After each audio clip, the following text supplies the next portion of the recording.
പറക്കമറ്റാത്ത രണ്ട് കുരുന്നുകൾക്ക് ഇനി അമ്മയുടെ സ്നേഹം എന്താണെന്നറിയില്ല. LKGയിലും അംഗനവാടിയിലും പഠിക്കുന്ന രണ്ട് കുരുന്നുകൾക്ക് ഓർമ്മ വയ്ക്കും മുൻപേ അവരുടെ അമ്മത്തണൽ നഷ്ടമായിരിക്കുകയാണ്. കൊച്ചി ഇരുമ്പനം ചിത്രപ്പുഴ മൂന്നാംകുറ്റിപ്പറമ്പിൽ പരേതനായ സത്യന്റെ മകൾ MS സംഗീതയുടെ മരണം നൊമ്പരക്കാഴ്ചയായി മാറിയിരിക്കുകയാണ്. സംഗീതയും ഭർത്താവായ അഭിലാഷും 5 വർഷങ്ങൾക്ക് മുൻപ് വിവാഹിതരായവരാണ്. പ്രണയവിവാഹമായിരുന്നു ഇരുവരുടേതും. വീടിനടുത്ത് തന്നെയുള്ള ഒരു മാനസിക വൈകല്യം നേരിടുന്ന കുട്ടിയെ നോക്കുന്ന ജോലിയാണ് സംഗീത ചെയ്തു വന്നിരുന്നത്. അതേസമയം സംഗീതയുടെ മരണത്തിന് പിന്നാലെ ബന്ധുക്കളുടെ പരാതിയെ തുടർന്ന് മൃതദേഹം RDOയുടെ നേതൃത്വത്തിലാണ് ഇൻക്വസ്റ്റ് നടത്തിയത്.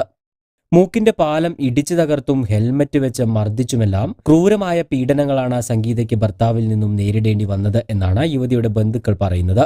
കഴിഞ്ഞ ദിവസമായിരുന്നു സംഗീതയെ വീട്ടിൽ തൂങ്ങി മരിച്ച നിലയിൽ കണ്ടെത്തുന്നത്. ഇരുവരും പ്രണയിച്ച് വിവാഹിതരായതിനാൽ തന്നെ സംഗീതയുടെ വീട്ടിൽ നിന്നും വിവാഹ സമ്മാനമായി സ്വർണമോ പണമോ ഒന്നും തന്നെ നൽകിയിരുന്നില്ല.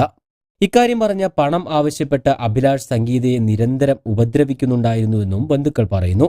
സംഗീത മരിക്കുന്നതിന് ദിവസങ്ങൾക്ക് മുൻപ് പോലും 3 ലക്ഷം രൂപ വേണമെന്നാവശ്യപ്പെട്ട് മർദ്ദനം നടന്നിരുന്നു. മരണപ്പെടുന്നതിന്റെ തലേ ദിവസം മണിക്കൂറുകളോളം സംഗീതയെ അഭിലാഷ് മർദ്ദിച്ചിരുന്നതായും കുടുംബം ആരോപിക്കുന്നുണ്ട്. നേരത്തെ ഹെൽമറ്റ് ഉപയോഗിച്ച് മർദ്ദിക്കുകയും മൂക്കിന്റെ പാലം ഇടിച്ച് തകർക്കുകയും ചെയ്തതിനെ തുടർന്ന് സംഗീത ആശുപത്രിയിൽ ചികിത്സ തേടുകയും ചെയ്തിരുന്നു. സംഗീതയുടെ ജോലിസ്ഥലത്ത് ചെന്നും അഭിലാഷ് പ്രശ്നമുണ്ടാക്കിയതായി പറയുന്നു.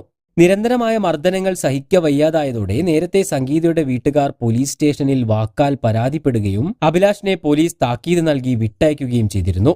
എറണാകുളം മെഡിക്കൽ കോളേജിൽ പോസ്റ്റ്മോർട്ടം നടത്തിയ മൃതദേഹം ഇരുമ്പനം ശ്മശാനത്തിൽ സംസ്കരിച്ചു. മരണത്തിൽ ദുരൂഹത ആരോപിച്ച് ബന്ധുക്കൾ ഹിൽ പാലസ് പോലീസ് സ്റ്റേഷനിലാണ് പരാതി നൽകിയിരിക്കുന്നത്. അസ്വാഭാവിക മരണത്തിന് കേസെടുത്ത പോലീസ് അന്വേഷണം നടത്തിവരികയുമാണ്. ഇതിന്റെ അടിസ്ഥാനത്തിൽ കൂടുതൽ നടപടികളിലേക്ക് കടക്കുമെന്നാണ് അറിയാൻ കഴിഞ്ഞത്. കൂടുതൽ വാർത്തകൾക്കും വിശേഷങ്ങൾക്കുമായി ചാനൽ സബ്സ്ക്രൈബ് ചെയ്യാൻ മറക്കരുത്.